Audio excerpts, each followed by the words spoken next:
নমস্কার বন্ধুরা, আজ আমি নিয়ে এসেছি কুঁদরির এমন একটি নিরামিষ রেসিপি যেটা কিন্তু আপনারা এর আগে কোনোদিন খাননি। আর এটা গরম গরম ভাতের সাথে খেতে দুর্দান্ত লাগে। এটা থাকলে আর অন্য কোনো কিছুই লাগবে না, সমস্ত ভাত এটা দিয়েই খাওয়া হয়ে যাবে। আর তৈরি করাও কিন্তু খুবই সহজ, খুবই কম সময়ে আর বাড়িতে থাকা সাধারণ কিছু ঘরোয়া মশলা দিয়ে এই রান্নাটা তৈরিও হয়ে যায়। চলুন তাহলে দেরি না করে রান্না শুরু করা যাক। তো প্রথমেই আমি এখানে প্রায় 400 গ্রাম মতো কুঁদরি নিয়েছি। এবার কুঁদরিগুলোকে দেখুন খুব ভালোভাবে ধুয়ে নেব, কারণ কাটার পর কিন্তু আমি আর ধোবো না, তাই আগেই খুব ভালোভাবে ধুয়ে নিচ্ছি। আর এই কুঁদরিকে জায়গা বিশেষে অনেক রকম নামেই কিন্তু বলা হয়, তবে আমরা কিন্তু কুঁদরিই বলে থাকি। আর আপনারা কি বলে থাকেন অবশ্যই কিন্তু কমেন্টে জানাবেন। এবার দেখুন কুঁদরিগুলোকে এইভাবে আমি ছুরিতে করে মাঝ বরাবর একটু কাট লাগিয়ে দিচ্ছি। কুঁদরিগুলো কিন্তু গোটা গোটাই থাকবে, কুঁদরির দুদিকটা একটু করে বাদ দিয়ে তারপর মাঝ বরাবর এইভাবে ছুরিতে করে একটু করে কেটে দেব। আবার অপর দিকটাও একই রকমভাবে ছুরিতে করে এইভাবে কেটে দিচ্ছি। আর দেখুন কুঁদরিগুলো কিন্তু একদমই কচি, একটুও লাল বা পেকে কিন্তু যায়নি। যদি কুঁদরিগুলো লাল হয় সেগুলো কিন্তু খেতে একটু টক হয়, আর এই রকম কচি কুঁদরি কিন্তু খেতে খুবই টেস্টি হয়। তো সমস্ত কুঁদরিগুলো একই রকমভাবে আমি কেটে নিয়েছি। এবার গ্যাস অন করে কড়াই বসিয়ে এখানে দিয়ে দিলাম 2 চামচ মতো সর্ষের তেল। আর পুরো রান্নাটা কিন্তু এই তেলেই হয়ে যাবে। তো তেলটাকে ভালোভাবে গরম করে নিয়ে এবার এখানে কুঁদরিগুলো দিয়ে দিচ্ছি। আর এই রান্নাটা কিন্তু অবশ্যই সর্ষের তেলেই করতে হবে। এবার এর মধ্যে সামান্য একটু লবণ আর সামান্য একটু হলুদ গুঁড়ো দিয়ে দিলাম। এবার এই লবণ আর হলুদ গুঁড়োটা দিয়ে ভালোভাবে মিশিয়ে নেব। ভালোভাবে মিশিয়ে নিয়ে এবার একটা ঢাকনা দিয়ে দিয়ে মিডিয়াম ফ্লেমে কুঁদরিগুলোকে প্রায় 3 থেকে 4 মিনিট মতো ভেজে নেব। তো ঢাকনা দিয়ে দিয়ে প্রায় কিন্তু 3-4 মিনিট মতো কুঁদরিগুলোকে ভেজে নিয়েছি। মাঝে একবার ঢাকনা তুলে নাড়াচাড়া করে দিয়েছিলাম। আর দেখুন কুঁদরিগুলো কিন্তু খুব সুন্দরভাবে ভাজা হয়ে গেছে। এবার কুঁদরিগুলো উঠিয়ে নেব। উঠিয়ে নিয়ে এবার ওই তেলের মধ্যে দিয়ে দিচ্ছি আলু। এখানে আমি দুটো মিডিয়াম সাইজের আলুকে দেখুন এইরকম লম্বা লম্বা মতো করে কেটে নিয়েছি। আলুগুলোকে এবার নাড়াচাড়া করে মিশিয়ে নেব, তবে আপনারা চাইলে কিন্তু আলু বাদ দিয়েও রান্নাটা করতে পারেন।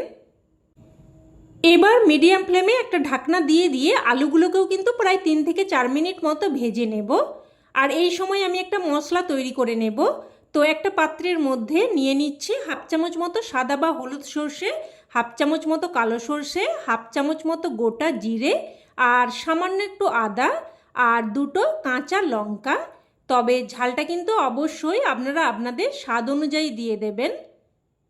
এবার এই মশলাগুলোকে আমি শিলেতে করে বেটে নেব, তবে আপনারা চাইলে কিন্তু মিক্সার গ্রাইন্ডারে করেও বেটে নিতে পারেন।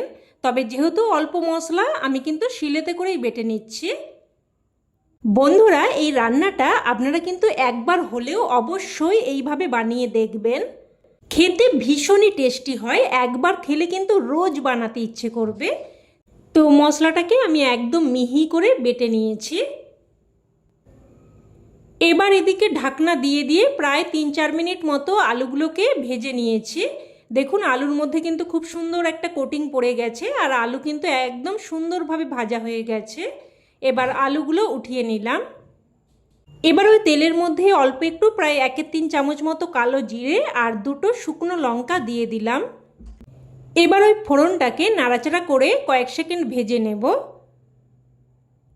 ফোড়নটা ভেজে নিয়ে এবার এখানে দিয়ে দিচ্ছি টমেটো। এখানে আমি দুটো মিডিয়াম সাইজের টমেটোকে ছোট ছোট টুকরো করে কেটে দিয়েছি। এবার টমেটোটা দিয়ে একটু নাড়াচাড়া করে ভেজে নেব। একটুক্ষণ নাড়াচাড়া করে ভেজে নিয়ে এবার এখানে বেটে রাখা মশলা দিয়ে দিচ্ছি। মশলার বাটি ধুয়ে অল্প একটু জলও দিয়ে দিলাম। এবার দিয়ে দিচ্ছি স্বাদ অনুযায়ী লবণ, আর তরকারির সমস্ত লবণটা কিন্তু আমি একেবারেই দিয়ে দিলাম। 1/2 চামচ মতো হলুদ গুঁড়ো, আর অল্প একটু কাশ্মীরি লঙ্কার গুঁড়ো দিয়ে দিলাম। এই লঙ্কার গুঁড়োতে কিন্তু ঝাল বেশি হবে না, তবে তরকারির কালারটা সুন্দর আসবে, তাই আপনারা চাইলে কিন্তু লঙ্কার গুঁড়োটা বাদ দিয়েও রান্নাটা করতে পারেন। শুধুমাত্র কিন্তু কাঁচা লঙ্কা দিয়েও রান্নাটা করতে পারেন। তো সব কিছু ভালোভাবে মিশিয়ে নিয়েছি।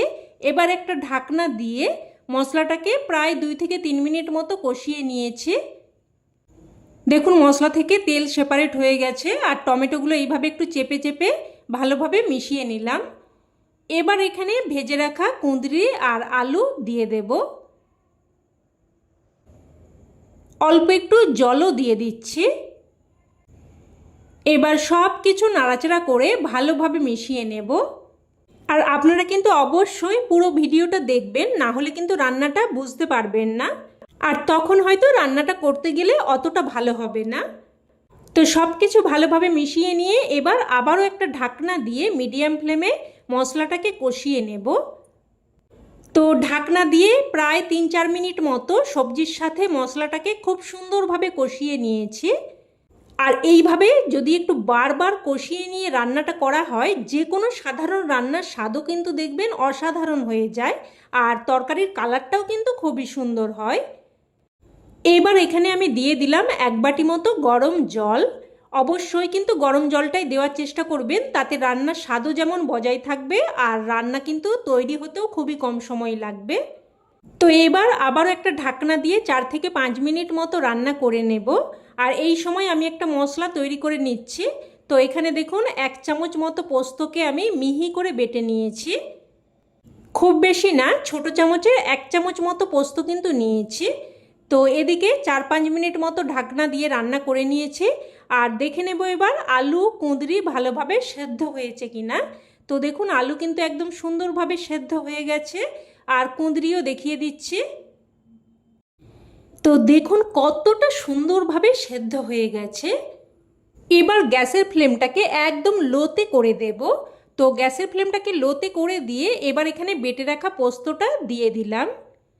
পোস্তর বাটি ধুয়ে সামান্য একটু জল দিয়ে দিলাম। এবার দিয়ে দিচ্ছি অল্প একটু চিনি, এতে করে স্বাদটা সুন্দরভাবে ব্যালেন্স হবে। যেহেতু নিরামিষ রেসিপি, একটু মিষ্টি দিয়ে দিলে স্বাদটা সুন্দরভাবে ব্যালেন্স হবে আর খেতেও কিন্তু খুবই ভালো লাগবে। সব কিছু ভালোভাবে মিশিয়ে নিয়েছি আর এখন কিন্তু ঢাকনা দেওয়ার কোনো রকম প্রয়োজন নেই। আমি লো ফ্লেমে জাস্ট 2 মিনিট মতো রান্না করে নিয়েছি। এবার এখানে দিয়ে দিলাম সবশেষে কিছু কুচানো ধনেপাতা। ধনেপাতাটা দিয়ে ভালোভাবে মিশিয়ে নেব। ভালোভাবে মিশিয়ে নিয়ে এবার গ্যাসের ফ্লেম বন্ধ করে একটা ঢাকনা দিয়ে স্ট্যান্ডিং টাইমে রেখে দিলেই রান্না কিন্তু একদম তৈরি। এবার এটা গরমাগরম ভাতের সাথে পরিবেশন করুন, খেতে কিন্তু জাস্ট ফাটাফাটি লাগে। অবশ্যই এইভাবে একবার বানিয়ে দেখুন, না হলে কিন্তু এর স্বাদ আপনারা উপলব্ধি করতে পারবেন না। তো রেসিপি কেমন লাগলো অবশ্যই কমেন্টে জানাবেন, আর ভালো লেগে থাকলে প্লিজ একটা লাইক দিয়ে দেবেন, আর চাইলে অন্যান্য বন্ধুবান্ধবদের সাথে শেয়ারও করতে পারেন। আর চ্যানেলের নতুন বন্ধু হয়ে থাকলে চ্যানেলটি অবশ্যই করে সাবস্ক্রাইব করে নেবেন।